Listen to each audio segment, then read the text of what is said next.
pada malam hari ini kita memasuki bab baru, yaitu bab fil mujahadah, yaitu bab di dalam membahas tentang al-mujahadah.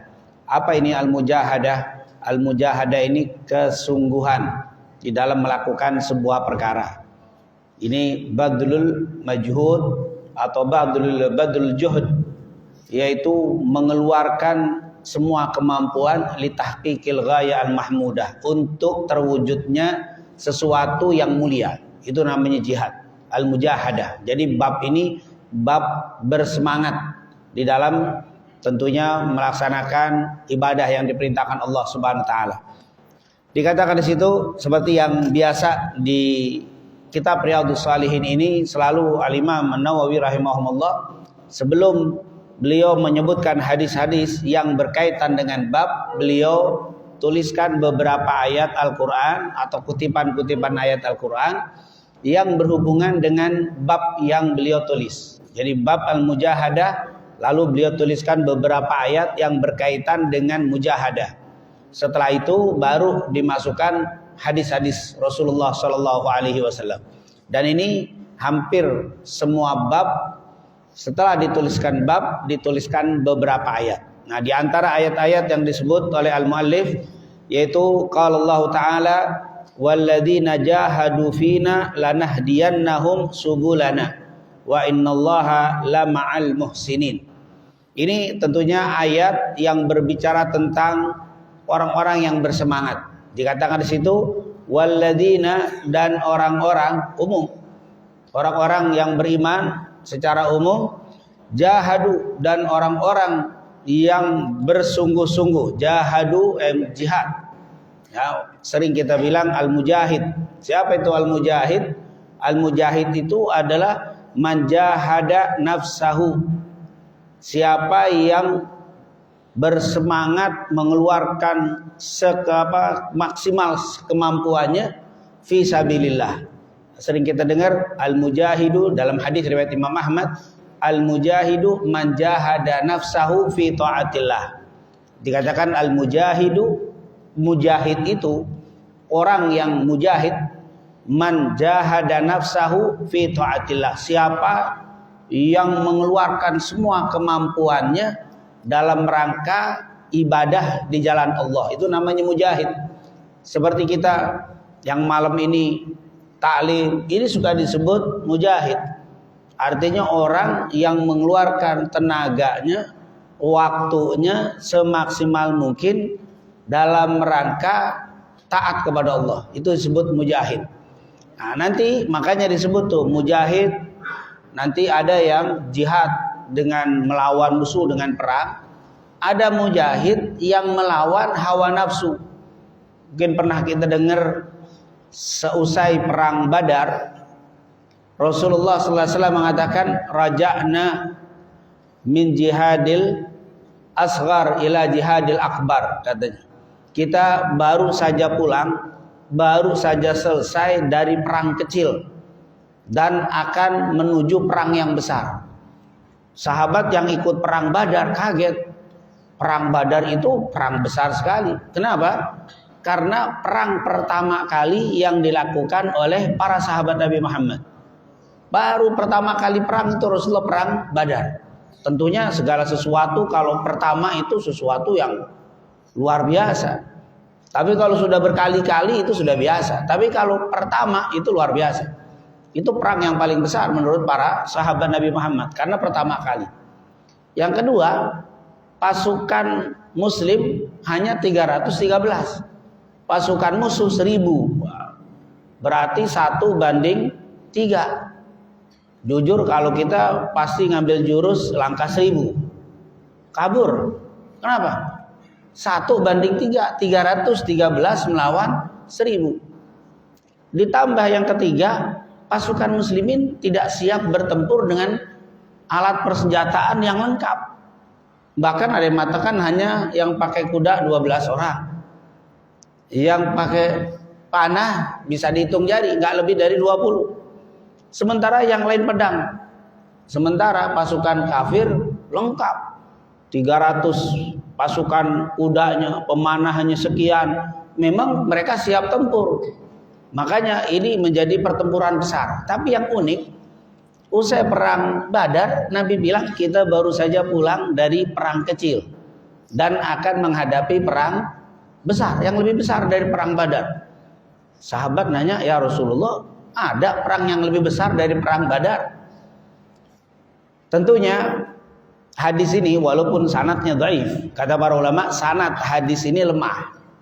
Tetapi ini masyhur, ini terkenal di dalam sejarah-sejarah, pasti sering disebut ketika usai perang Badar kita baru pulang dari perang kecil menuju perang besar, itu terkenal sekali kisah. Tapi sanadnya dari segi sanad lemah. Intinya, kenapa kok Rasulullah menyebut perang Badar itu kalah dengan perang ini? Apa itu ya Rasulullah perang yang lebih besar? Yaitu jihadun nafs, yaitu jihad an-nafs, jihad melawan jiwa, jihad melawan hawa nafsu. Itu lebih besar daripada perang Badar. Kenapa jihad melawan hawa nafsu lebih besar? Ada yang mengatakan ya perang Badar sekali perang selesai, menang selesai. Tapi kalau perang dengan hawa nafsu tidak sekali, setiap waktu kita harus apa? Perang terus dengan hawa nafsu. Ada yang mengatakan perang Badar hanya 313, tapi kalau hawa nafsu semua umat Islam harus perang. Setiap kita harus perang melawan hawa nafsu. Kalau perang Badar hanya tertentu 313 toh yang ikut perang, yang lain gak ikut. Tapi kalau perang hawa nafsu semua ikut perang. Tidak ada seorang muslim kecuali harus menjadi mujahid. Apa itu mujahidnya? Yaitu mujahadatu linnafs, yaitu berjihad melawan hawa nafsu. Dan kata para ulama, tidak disebut kalimat mujahid atau jahada, yaitu orang yang mujahid, tidak disebut kecuali perlu dua. Jadi kata mujahid atau kata jahada tidak disebut kecuali dua syaratnya. Yang pertama, mengeluarkan badlul juhdi. Badlul juhdi mengeluarkan semua kemampuan. Jadi kalau kita melakukan sesuatu biasa-biasa aja nggak disebut jihad. Yang namanya jihad itu mengeluarkan waktu maksimal, mengeluarkan tenaga maksimal, mengeluarkan materi maksimal, itu disebut apa? Mujahid. Jadi tidak disebut orang jihad kecuali memenuhi dua syarat. Yang pertama, mengeluarkan secara maksimal. Tentunya tidak ada kata maksimal itu tolak ukur atau barometernya, karena setiap orang berbeda-beda. Ketika saya punya uang hanya 1 juta, lalu saya sedekah dengan 100.000, itu bisa menjadi jihad untuk saya. Karena kebutuhan saya kalau dikurangin 100.000 itu jadi kurang kebutuhan rumah tangga saya dalam sebulan. Tapi saya keluarkan 100.000 itu sudah mujahid saya. Ada orang yang mengeluarkan 100 juta mungkin gak jadi mujahid. Kenapa? Karena duitnya triliunan. Hanya 100 juta dihitung bukan mujahid. Jadi intinya mengeluarkan secara maksimal apa yang dimiliki. Waktu kita kosong. Waktu kita kosong, nganggur. Nah, apa dia bilang? Penganggur pengacara banyak apa? Ya, pokoknya kosongnya banyak. Nggak ngapa-ngapain. Terus ada taklim maghrib. Daripada kosong di rumah, iseng, bosen, saya nggak keluar, mendingan saya ngaji. Itu bukan mujahid. Itu bukan mujahid. Karena daripada kosong di rumah, nggak ada apa-ngapain, nyantai. Tapi kalau kita kerja capek, sebenarnya saya capek. Maghrib ini lelah, capek, mau istirahat. Tapi ada majelis, saya harus datang. Itu namanya apa? Badlul juhud, bahdul taqah, badlu yaitu mengeluarkan kemampuan. Nah, jadi boleh jadi yang ngaji disebut mujahid, bisa jadi enggak. Kenapa? Karena memang sebenarnya waktunya banyak. Apalagi sebenarnya sih nggak mau ngaji, cuman daripada duduk di mana di luar zona panas, ya mendingan di sini enak nyantai. Tapi nanti kalau ada sesuatu saya keluar, cuman iseng aja, itu dapat pahala. Tapi nggak disebut mujahid. Mujahid itu ada yang janji enggak, tar dulu saya lagi taklim. Tunggu, kalau mau janji ntar habis isya, saya perlu taklim dulu. Kalau itu dia batalkan janji, dia betul-betul, itu namanya mujahid. Jadi syarat mujahid itu disebut mujahid 2 syarat. Yang pertama badlul juhdi, yaitu mengeluarkan semua kemampuan secara maksimal. Yang kedua ada lawan. Itu namanya mujahid, ada lawan. Jadi tidak disebut mujahid kecuali ada lawannya, dua kubu. Satu yang ngelawan ini mesti ada lawannya. Itu namanya mujahid. Orang yang jihad ada lawan, ada jihad badan, ada musuh. Nah, kalau mujahid nafs adalah hawa nafsu yang lawannya. Jadi lawan. Yang namanya mujahid ada ghalib, ada maghlub. Ghalib yang menang, maghlub yang kalah. Oh, ini orang kalah sama hawa nafsunya. Dia tidak sholat lagi, subuh ditinggalkan, kalah dengan hawa nafsu. Jadi namanya mujahid tadi dua. Yang pertama mengeluarkan kemampuan secara maksimal. Yang kedua harus ada apa? Lawan. Kalau kita lawannya apa? Itu lawannya hawa nafsu. Lawannya ngantuk, lawannya capek, pokoknya ada lawan. Itu namanya mujahid. Kalau perang ya lawannya musuh. Itu mujahid. Nggak mungkin ada mujahid perang pakai pedang atau senjata muter-muter tembak-tembak di atas. Itu di mana? Pergi ke lapangan nembak-nembak ke atas, wah habis jihad pulang. Perang sama siapa? Saya tembak-tembakannya ke atas. Itu bukan mujahid namanya. Yang mana mujahid harus ada apa? Ada lawan, itu namanya mujahid. Nah, ini kata Rasulullah, al-mujahid man jahada nafsahu fi taatillah. Mujahid itu adalah orang yang berjihad melawan hawa nafsunya dalam rangka taat kepada Allah Subhanahu wa taala. Maka ini yang disebut dengan walladzina jahadu, dan orang-orang yang berjihad. Itu berarti orang-orang yang mengeluarkan tenaganya secara maksimal, orang yang mengeluarkan uangnya secara maksimal, orang yang membuang waktunya secara maksimal untuk apa? Dekat kepada Allah. Walladzina jahadu, dan orang-orang yang jihad, yaitu dapat mengalahkan hawa nafsunya, mengalahkan tidurnya. Apa? Fina, yang dilakukan itu semua karenaku di jalan Allah. Walladzina jahadu fina, dan siapa-siapa yang mengeluarkan tenaganya, waktunya, materinya semaksimal mungkin demi melawan hawa nafsunya karena Allah. Walladzina jahadu fina, ada kalimat fina. Karena ada juga orang yang taklim luar bener-bener, tapi bukan karena Allah. Ya gak enak aja kalau gak datang. Soalnya kalau gak datang ya gimana ya sama jamaah serang lainnya. Jadi dia benar-benar disempetin datang, itu sudah mujahid. Mengalahkan hawa nafsu tapi gak fina, tapi gak dilakukan karena Allah, maka tidak dimasuk. Harus tenaga yang dikeluarkan, waktu, materi yang dikeluarkan, dan dia lawan hawa nafsunya tapi fina. Dikatakan Allah nggak mengatakan walladzina jahadu, nggak pakai begitu, tapi disebutin fina. Dia keluarkan tenaganya, materinya, waktunya, melawan hawa nafsunya karena Allah Subhanahu wa taala, dalam rangka mendekatkan diri kepada Allah. Makanya di hadis riwayat Imam Ahmad tadi Rasulullah mengatakan al-mujahid man jahada nafsahu fi taatillah, di dalam ketaatan kepada Allah. Dan tidak disebut jihad kecuali fi taatillah, yaitu selain karena Allah dan dalam rangka mendekatkan diri kepada Allah. Jadi jangan digunakan wah ini masya Allah satu mujahid ini orang. Maksudnya apa? Bersungguh-sungguh mengeluarkan tenaga, materi semaksimal mungkin, terus ternyata dia melawan orang lain, kan ada musuh, ada orang lain, dia lawan musuh untuk apa? Untuk mabok. Iya, dia keluarkan hartanya benar-benar tuh. Kalau untuk mabuk, wah mujahid banget nih orang. Apa? Mengeluarkan hartanya untuk bisa mabuk. Bahkan kalau di sini takut ketahuan, dia sampai apa? Pergi. Bahkan kalau ada yang ngalingin, dia bisa tonjok. Artinya ada lawannya. Jadi syarat-syarat mujahid ada, tapi bukan untuk Allah, bukan untuk ibadah. Tidak disebut mujahid. Jadi mujahid itu fi taatillah, harus dalam rangka taat kepada Allah. Ya walaupun orang yang maaf tadi kerja maksimal setelah dapat dibeliin narkoba, itu sudah ada kalimat badlul juhud, mengeluarkan sekemampuan dia untuk mabuk. Itu mengeluarkan juga tapi nggak disebut mujahid.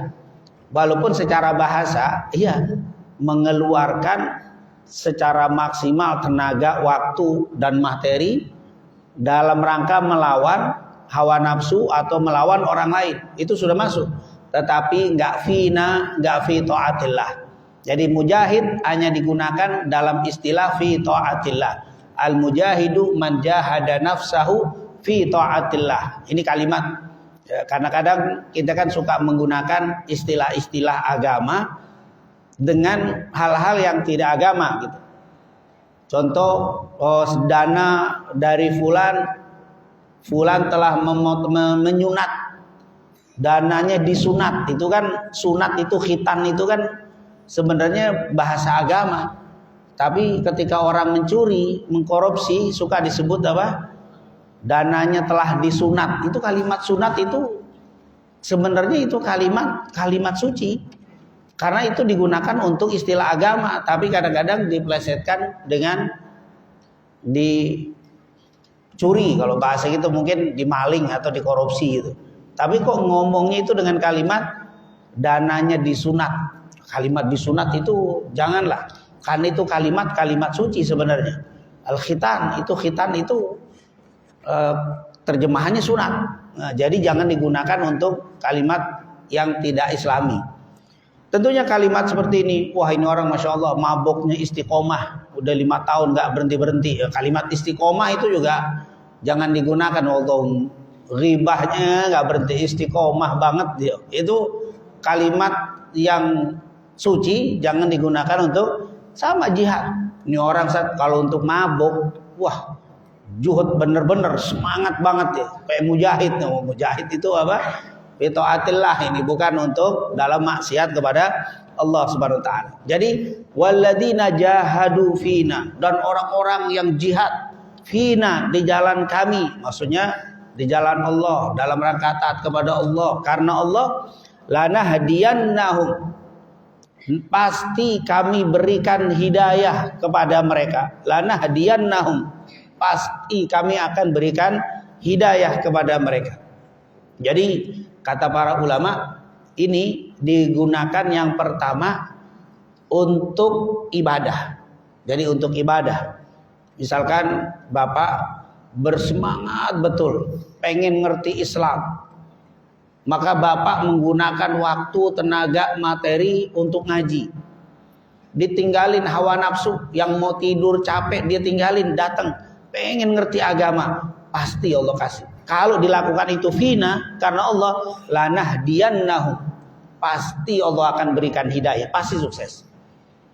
Kalau Bapak kerja, ini untuk ibadah, untuk umum kerja. Saya pengen Ustaz kerja sukses, saya pengen sedekah di jalan Allah. Maka lanahdiyannahum. Kenapa? Karena dia kerjanya betul semangat. Kemudian fina, karena Allah dilakukan itu, dan niat untuk bersedekah karena Allah, lanahdiyannahum, pasti kami berikan kesuksesan. Maka dari kalimat lanahdiyannahum, kata para ulama, kalau mau sukses, mau dibantu oleh Allah, maka pertama semangat dalam melakukan apapun. Kerja harus semangat, nggak boleh. Nah, kata para ulama, kerja asal kerja aja, jangan asal kerja nggak bakal sukses. Kalau kerja, dagang serius. Kalau mau jadi bisnismen, pengusaha serius. Jadi pegawai negeri serius. Itu walladzina jahadu, itu orang yang sungguh-sungguh. Makanya dalam Islam tidak boleh orang mengerjakan sesuatu itu asal saja, tapi harus sungguh-sungguh. Kalau kita bidangnya apa? Diseriuskan. Yang kedua, karena Allah tujuannya, saya pengen serius dagang, kalau sukses saya akan mau menggunakan harta ini di jalan Allah. Saya pengen bantu orang miskin, saya akan bangun masjid saya. Orang yang kayak begini, lanahdiyannahum, akan aku berikan hidayah, akan aku berikan kesuksesan, akan aku berikan petunjuk, dia sukses. Itu yang diajarkan oleh para ulama. Jadi kunci sukses di ayat ini jelas. Kalau ada orang yang melakukan kebaikan kepada kita, ini orang saat Masya Allah capek-capek datang ke saya, capek-capek walaupun dia punya rezeki sedikit ngasih saya, perhatian banget. Bahkan kalau saya lihat hampir kerjaannya, kesibukannya untuk memperhatikan saya. Kita sebagai manusia pasti ada rasa, oh ini orang saya akan ingat. Kenapa? Karena dia melakukan untuk saya. Dikit-dikit diingat saya, dikit-dikit diperhatiin saya akan perhatikan dia, pasti. Bagaimana dengan Allah Subhanahu wa taala kalau kita lakukan semua karena Allah, masa Allah tidak membantu kita? Manusia yang nggak punya sifat rahman, nggak punya sifat rahim. Manusia ada yang bakhil, tapi kalau kita perhatiin terus dan dia tahu kita melakukan apapun untuk demi kebaikan dia, orang itu akan luluh dan akan perhatian kepada kita. Bagaimana kalau kita lakukan semuanya karena Allah Subhanahu wa taala? Kerja supaya dapat rezeki, saya pengen sedekah biar dapat pahala dari Allah. Saya mau dapat ilmu biar saya bisa jadi orang alim, saya berdakwah di jalan Allah. Semua karena Allah, nggak mungkin Allah nggak perhatikan. Manusia yang kita perhatiin aja lama-lama perhatian. Jangankan manusia, binatang. Antum kasih makan aja terus tuh kucing pagi, sore, nongol dia. Nggak dicari, tiap sore datang ngelihat kita pasti lari mendekat. Nah, dia tahu kita yang perhatian.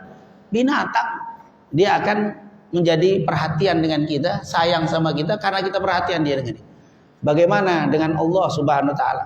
Kalau kita lakukan semua karena Allah, pasti Allah akan memberikan kelebihan kepada kita. Pasti Allah memberikan apa yang menjadi hajat kita. Makanya di sini dengan menggunakan taukid, lanahdiyannahum, pasti la itu dan lanahdiyannahum itu sudah litaukid, penguat, sungguh benar-benar saya bakalan berikan hidayah kepada dia. Bukan satu jalan, subulana, subul. Kalau sabil satu, tapi kalau subul itu makanya disebut subulus salam, jalan-jalan apa? Keselamatan. Karena jalan-jalan keselamatan ini banyak. Surga itu sampai pintunya 8. Itu supaya kita bisa mengambil jalan dari mana? Ada yang bisa mendapatkan keselamatan lewat sholatnya.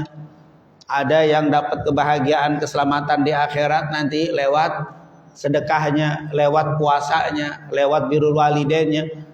Allah berikan semua jalan, subulana. Jalan-jalan kami buka untuk dia semuanya. Bukan satu jalan. Enggak dibilang lanahdiyannahum sabilana. Enggak dibilang begitu. Lanahdiyannahum subulana, subul, kami buka jalan-jalannya. Makanya ada kitab namanya apa? Subulus salam, artinya jalan-jalan keselamatan. Ya, tapi itu maksudnya kita itu bisa lewat apa dapat selamat banyak dari nggak satu model. Ada orang ini selamat, sukses, bahagia karena banyak sedekahnya. Ini ada orang sukses karena banyak baca Qur'annya. Ini ada orang sukses karena banyak silaturahimnya. Ada orang yang sukses karena sholatnya. Nah itu dibuka semua oleh Allah Subhanahu wa ta'ala. Kenapa? Karena dia sungguh-sungguh. Kalau dia berjalan lewat sholatnya, pasti akan sukses dengan sholatnya. Kenapa? Karena tadi walladzina jahadu fina, itu karena dia bersungguh-sungguh karena Allah, maka lanahdiyannahum subulana. Subhanallah. Insyaallah Allah bukakan pintu-pintu keselamatan untuk kita semuanya. Pintu-pintu kebahagiaan dunia wal akhirah Allah bukakan untuk kita semuanya. Amin ya rabbal. Wa innallaha lama'al muhsinin. Dan sungguh Allah akan bersama dengan orang-orang yang ihsan. Ya, muhsinin. Muhsinin ini sudah tingkatannya lebih dari muslim. Muslim, mukmin, muhsin. Sudah kita ambil di hadis-hadis awal, yaitu ketika Rasulullah SAW duduk, itu hadis Umar bin Khattab dari Bukhari Muslim, bainama nahnu julusun inda Rasulillah ittala alaina rajulun syadidu sawadi sa'ri syadidu sawadi thiyabi la yura alaihi atharu safar wa la ya'rifuhu minna ahad fajalasa ila nabi sallallahu alaihi wasallam fa asnada rukbatai ila rukbatai wa wada'a kafai ala fakhidai faqala ya Rasulullah ya Muhammad akhbirni anil Islam. Faqala al-islamu an tashhada an la ilaha illallah wa anna Muhammadar Rasulullah wa iqamis shalah wa ita'iz zakah wa shaumi ramadan wa hajjil bait man istata'a ilaihi sabila. Qala sadaqta. Qala akhbirni anil iman. Qala al-iman an tu'mina billahi wa malaikati wa kutubi wa rusuli wal yawmil akhir wa bil qadari khairi wa syarri. Qala sadaqta. Qala akhbirni anil ihsan. Qala al-ihsanu an ta'budallaha ka'annaka tarahu fa illam takun tarahu fa innahu yaraka. Itu kan hadis sepanjang. Ini malaikat nanya kepada Nabi tentang Islam. Dikasih tahu sama Nabi, Islam itu mengucapkan dua kalimat syahadat, sholat, puasa, zakat, haji. Tanya lagi, apa itu iman? Iman kepada Allah, malaikat, kitab, rasul, yaumil akhir, takdir baik dan buruk. Nanya lagi, mahwal ihsan. Apa itu ihsan? Ihsan an ta'budallaha ka'annaka tarahu fa illam takun tarahu fa innahu yarak. Engkau menyembah Allah seakan-akan engkau melihatnya. Kalau engkau tidak melihatnya dan memang engkau tidak melihatnya, Allah melihatmu. Itu ihsan. Jadi tingkatannya Islam, iman, baru apa? Ihsan. Orangnya disebut muhsin. Orang Islam disebut muslim, orang iman disebut mukmin, orang ihsan disebut muhsin. Wa innallaha la ma'al muhsinin. Wah, itu sudah tingkatannya hebat tuh. Kalau orang walladzina jahadu fina, itu kalau orang yang jihad, mengeluarkan tenaga, materi, waktu dalam rangka mencari apa? Ridhonya Allah, melawan hawa nafsu, maka orang ini akan mendapatkan hidayah dengan dibukakan pintu-pintu yang keselamatan yang banyak di depan orang ini, dan sungguh Allah akan dekat dengan orang-orang yang model seperti ini. Itu ihsan. Hanya orang-orang yang ihsan yang bisa bersemangat, bisa melawan hawa nafsu. Makanya kita selalu mohon kepada Allah, semoga kita termasuk minal muhsinin. Amin. Nanti kalau kita baca surat Ali Imran kalau nggak salah 197, walladzi wasari'u ila maghfiratin min rabbikum wa jannatin arduha samawati wa uiddat lil muttaqin alladzina yunfikuna fis sarra'i wad dharra wal kadhiminal ghaidha wal 'afina 'anil nas wallahu yuhibbul muhsinin. Wallahu yuhibbul muhsinin. Itu sifatnya yang tadi itu. Apa tuh? Walladzina idza anfaqu, dia ada alladzina yunfikuna fis sarra' wad dharra. Orang yang selalu bersedekah dalam keadaan senang dan susah. Yufikuna fis sarra wad dharra wal kadhiminal ghaidha, yang bisa menahan emosi. Wal 'afina 'anil nas, orang yang suka memberikan maaf. Innallaha ma'al muhsinin. Wah, muhsin ini tingkatannya bukan tingkatan cuman sholat saja, tapi tingkatannya sudah bisa menjaga dan melawan hawa nafsu. Emosi dia bisa tahan. Nah, ini hawa nafsu semuanya. Makanya diakhiri dengan wa innallaha la ma'al muhsinin. Sungguh Allah bersama dengan orang-orang yang ihsan. Ma'a di sini ma'iyah khassah, kebersamaan secara khusus. Karena kalau bicara bersama, wa huwa ma'akum ainama kuntum. Allah bersama kalian, wa huwa ma'akum ainama kuntum, dimanapun kita berada. Tapi di sini ma'a di sini ma'iyah khassah, kebersamaan yang khusus yang Allah janjikan untuk orang-orang yang muhsinin. Nah, inilah saya terjemahkan sedikit dari surat Al-Ankabut ayat 69, ayat yang pertama atau penggalan ayat yang ditulis oleh Al-Imam An-Nawawi di bab Al-Mujahadah. Terus disebutkan lagi wa'bud rabbaka hatta ya'tiyakal yakin, sembahlah wa'bud rabbaka, sembahlah rabbaka Tuhanmu hatta ya'tiyakal yakin, sampai datang kepadamu keyakinan. Apa itu al-yakin? Al-maut. Yakin di sini kematian. Wa'bud rabbaka hatta ya'tiyakal yakin al-maut. Sembahlah Allah sampai datang kematian. Artinya semangat terus, jangan kendor. Jadi jangan tercapai tujuan dunia berhenti. Ibarat orang yang kerja sampai kaya, kalau udah kaya berhenti, nggak kerja lagi. Belajar sampai pinter, kalau udah pinter nggak belajar lagi, nggak. Itu kalimat bukan ghayah, bukan tujuan habis selesai, bukan. Di sini sembahlah Allah bukan sampai keyakinan dalam artian eling. Karena ada juga kalau nyembah Allah, kalau sudah eling nggak perlu nyembah lagi. Maka cukup bilang eling udah. Kenapa? Karena sudah yakin. Jadi kalau kita sholat sebelum datang keyakinan di dalam diri, tetap harus sholat. Tapi kalau sudah yakin nggak perlu sholat lagi. Wah, ini makna yakin diterjemahkan keyakinan saja. Padahal al-yakin al-maut. Nanti kita bisa kembali kepada surat Alhaakumut takatsur hatta zurtumul maqabir, kalla saufa ta'lamun tsumma kalla saufa ta'lamun kalla law ta'lamuna ilmal yaqin. Itu yakin di situ mati. kelihatan langsung. Ilmu yakin, ilmu keyakinan yang benar-benar dia ngelihat. Kalau udah masuk, itu kan cerita masuk kuburan. Alhaakumut takatsur hatta zurtumul maqabir. Kalau masuk kubur baru ilmu yakin gitu. Kalau sekarang nih belum yakin banget. Buktinya masih nggak sholat. Karena kalau orang yakin mati pasti sholatnya mantep. Buktinya kita masih berani maksiat karena belum begitu yakin.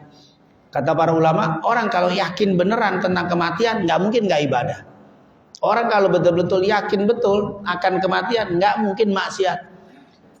Dia tidak ibadah, dia masih maksiat, menunjukkan yakinnya apa iya ada mati, kayak begitu, kayak ragu gitu. Kayaknya kita merasa itu hidup selama-lamanya. Padahal kata para ulama, kalau dia yakin bener bakal datang mati, nggak mungkin ada yang nggak sholat, nggak mungkin. Orang tidak sholat itu karena merasa nggak mungkin mati lah, atau mungkin merasa mati sih yakin, tapi kayaknya masih lama, saya masih seger. Ntar lah kalau udah tua, udah mau meninggal, baru udah saya sholat, taubat. Itu karena makanya kata para ulama, yang unik itu masalah kematian. Diyakini datangnya, tapi perbuatannya kelihatannya nggak yakin. Kenapa? Seakan-akan kematian itu belum tentu datangnya. Nah ini kalimat yakin di sini al-maut. Sembahlah Allah, ibadahlah kamu kepada Allah sampai datang kematian. Jangan bikin kendor. Semangat terus sampai meninggal. Ini namanya mujahadah. Semangat dalam ibadah. Wadhkur isma rabbika wa tabattal ilaihi tabtila. Ini juga sama. Faman ya'mal mithqala dzarratin khairan yarah. Ini semuanya merupakan ayat-ayat yang membuat kita semangat, jangan kendor, walaupun kecil, walaupun sedikit, terus. Wa ma tuqaddimu li anfusikum min khairin tajiduhu indallah huwa khairan wa a'dhama ajra. Ini semuanya ayat-ayat yang berbicara tentang semangat. Wa ma tunfiqu min khairin fa innallaha bihi alim. Nah, ini merupakan ayat-ayat, tentunya kalau kita terjemahkan, jelaskan, ini butuh beberapa pertemuan, tapi paling tidak satu ayat yang paling atas sudah kita bahas.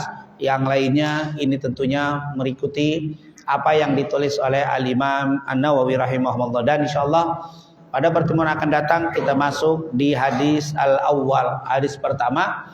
Hadis ini juga panjang, hadis tentang al-mujahadah, tentang semangat untuk ibadah kepada Allah Subhanahu wa taala. Itu mungkin yang bisa kita bahas di kesempatan malam hari ini. Dan memang sengaja masih ada waktu beberapa saat sebelum waktu adzan, kami persilakan untuk yang mau bertanya. Karena memang beberapa pertemuan kita sempat libur. Makanya mungkin kalau ada yang bertanya dipersilakan. Tafadhal, silakan. Waalaikumsalam warahmatullahi wabarakatuh.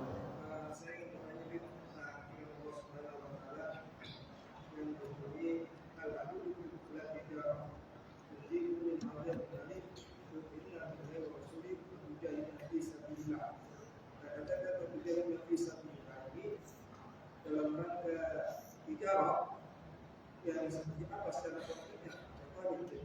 Karena ada orang yang berjihad di jalan Allah, seperti orang yang miskin, hanya satu dengan dirinya saja, tapi hartanya tidak bisa. Bagi orang yang kaya, dia berjihad di jalan Allah, dia hanya bisa hartanya saja, tapi berburu diri itu tidak bisa. Bagaimana konkretnya dalam rangka bicara bisa mulai? Iya. Kalau nggak salah surat Sof ya.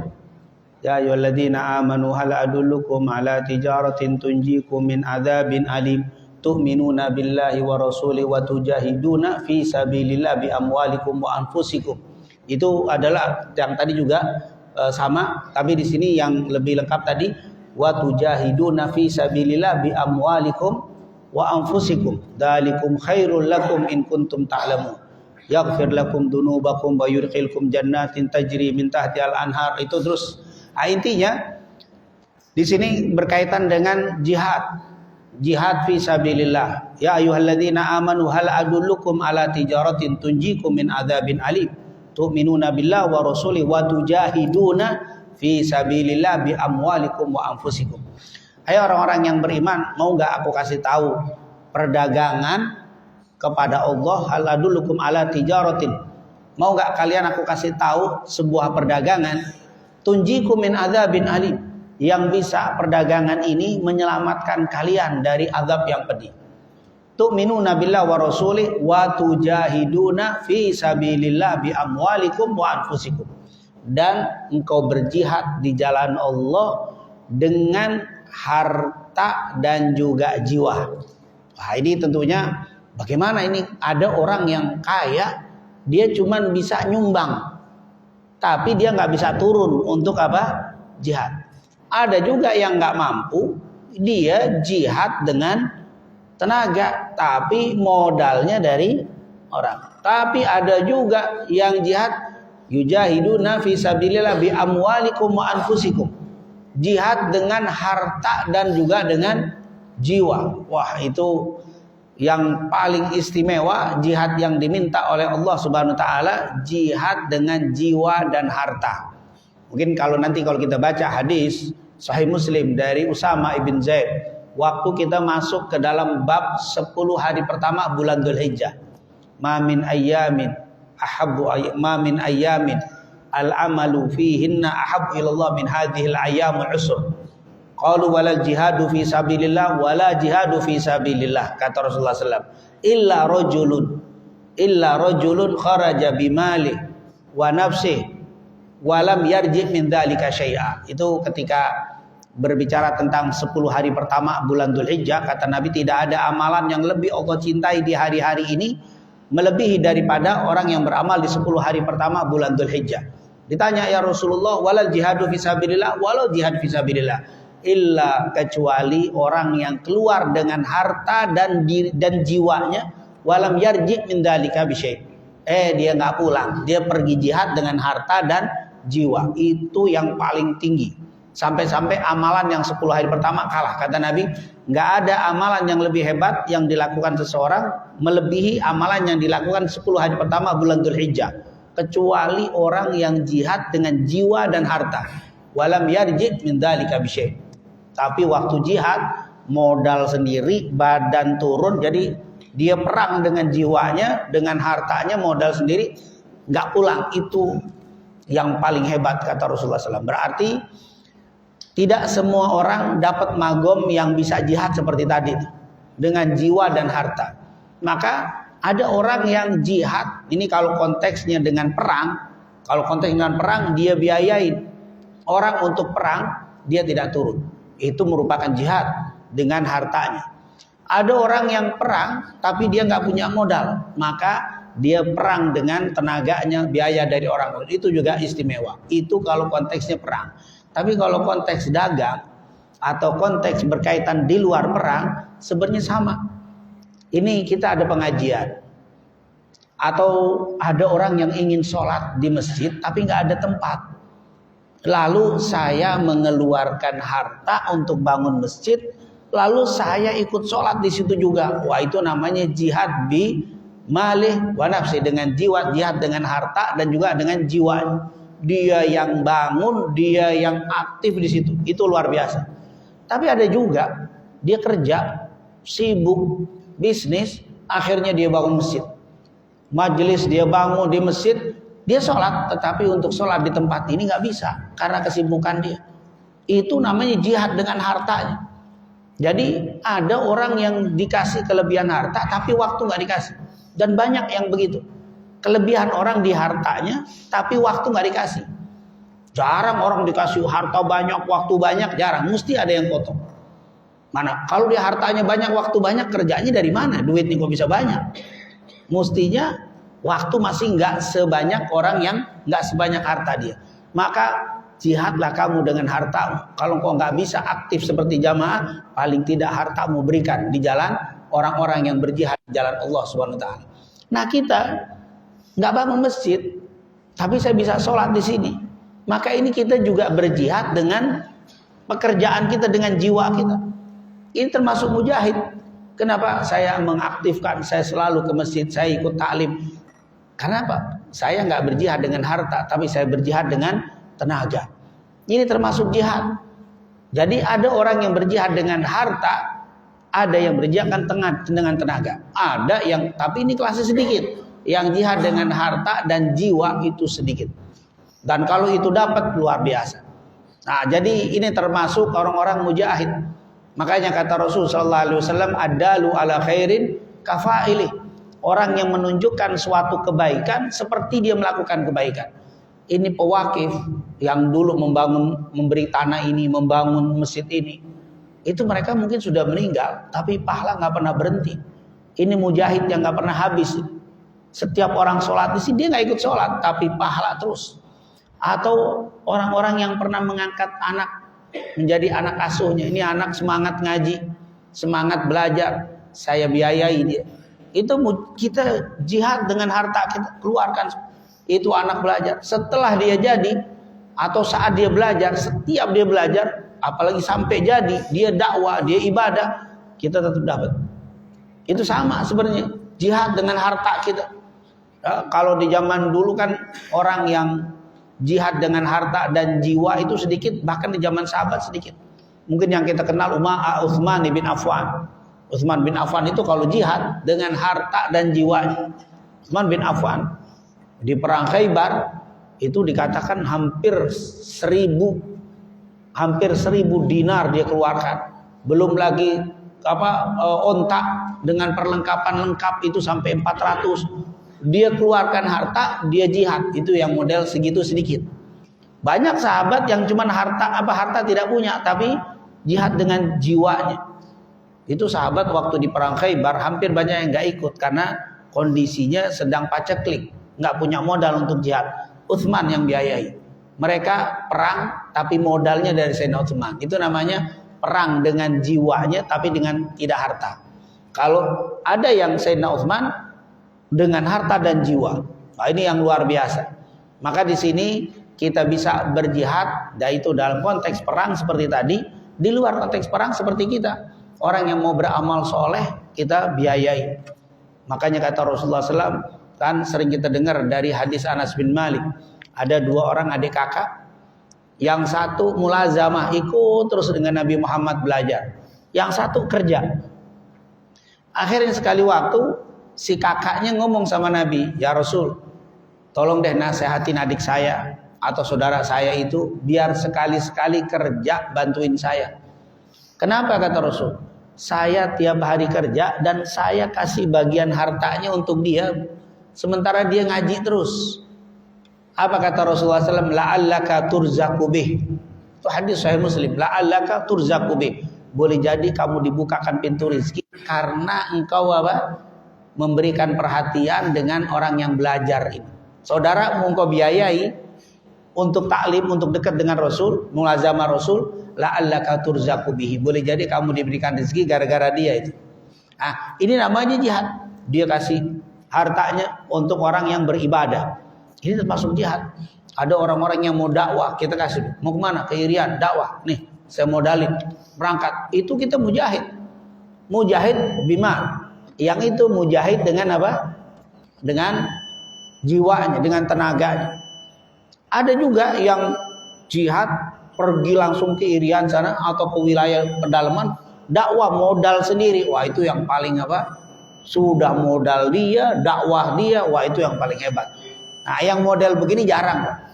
Justru Rasulullah SAW kalau kita lihat memberikan motivasi kepada yang dagang, yang punya rezeki, berikan sebagian hartamu untuk orang yang berdakwah, untuk orang yang belajar. Ini dianjurkan. Nah, itu yang namanya perdagangan. Tijaratan yang tidak pernah lantabur, tidak pernah sia-sia. Dikatakan di dalam ayat-ayat Al-Quran mengatakan tijarah yang paling berkah adalah tijarah bersama Allah Subhanahu wa ta'ala, yaitu berdagang dengan Allah. Nanti pahalanya Allah yang ngasih, maka disebut tijarah bersama Allah. Berdagang kepada Allah maksudnya nanti Allah yang membalas. Makanya kita kalau sedekah sama orang, jangan ngarepin orang itu ngasih kita, tapi yang kita harapkan Allah. Itu termasuk adalah berdagang dengan Allah. Sampai-sampai sebagai penutup, waktu itu kan Rasulullah SAW baru menguasai kota Madinah, baru jadi kepala negara. Rasulullah butuh dana untuk ya kemakmuran Madinah, untuk menjalankan program-program yang sudah ditetapkan oleh Nabi di Madinah. Tapi kebetulan tidak ada dana. Waktu itu sebelum terjadi perang Badar. Setelah perang Badar, keuangan kas negara cukup, tapi sebelumnya susah.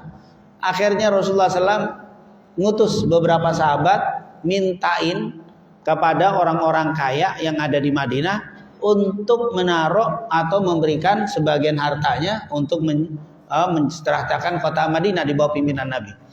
Salah satunya Yahudi. Yahudi juga diminta karena dia ada di Madinah. Yahudi 3 suku, Quraidah, Bani Nadir dan Bani Qainuqa, termasuk orang-orang mampu.